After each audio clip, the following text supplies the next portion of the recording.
Flasim pak edhe për reagimet politike. Gërxhaliu pati reagimet të menjëhershme edhe në bazë të çësive që kanë pasur edhe më herët azëm në kryetarja e Kuvendit, Shalbulina Haxhiu, doli në mbështetje të Rozeta Hajdarit. Ka herë kemi theksuar se hetimet ndaj ministrës Hajzari janë të ndikuara dhe ngritja e këtij akuzës ndaj saj e vërteton këtë masmiri. Ministri Hajdari as nuk është e korruptuar, as nuk ka keq përdorur ndonjëherë detyrën zyrtare.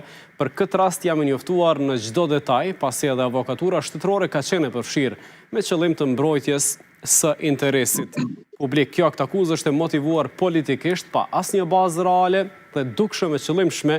Ministria ka bërë gjithçka që ka qenë në dorën e saj për të mbrojtur interesin e vendit dhe për të siguruar që Kosova të ketë rezerva shtetërore, ndryshe nga qeveritë e kaluara që kishin lënë vendin pa rezerva. Është qartë se ekziston një tendencë për të njëllosur figurën e saj, thot Haxhiu. Drejtësia duhet mbështetet në fakte dhe në punën e bërë, jo në ndikime apo qëllime politike. Krejt tjetër çësje ka ish opozita.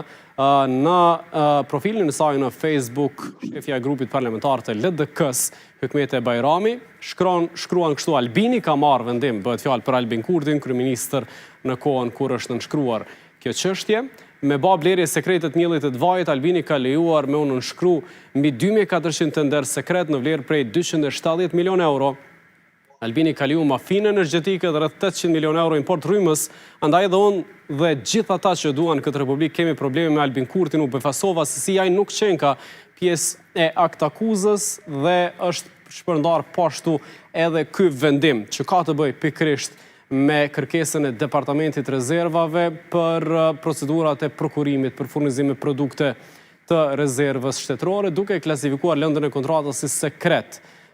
Dhe ka në shkrimin firmën e kryeministrit të Republikës së Kosovës, Albin Kurti. Gërxhaliu, a ka ende hapësirë për debat politik tani më, apo duhet t'i lihet gjykatës të veprojë në bazë të ligjeve që i ka në dispozicion?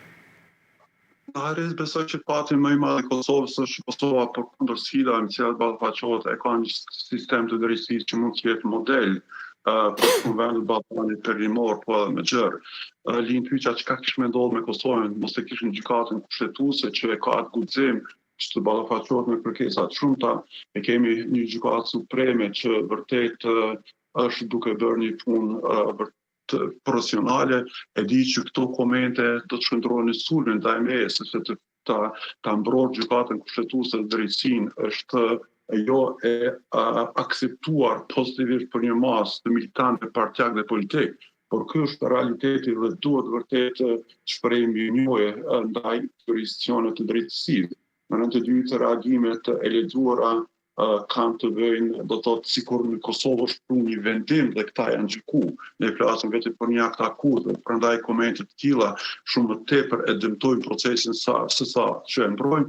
Dhe e treta, nuk duhet të ketë reagime të tilla, sepse kur i lexon reagimet që do të thotë i japin këtij procesi një konotacion politik, sikur e pranojnë fajtësinë apo sikur tentojnë të shprehin diçka që i bren dhe mundohen në këtë mënyrë për ta mbrojtur duke ia konotacion politik. Po ajo çka vret në këtë akuzë, prapë e them që është mos e dyshimtare, ka gjithçka përveç asaj që mund të quhet politike, sepse çdo periudhë, çdo fjali, çdo nën është argumentuar me numra dhe parametra ekonomik. Prandaj definitivisht e them në mënyrë profesionale që në këtë akt akuzë tash si është ka më së paku politik, ka drejtësi.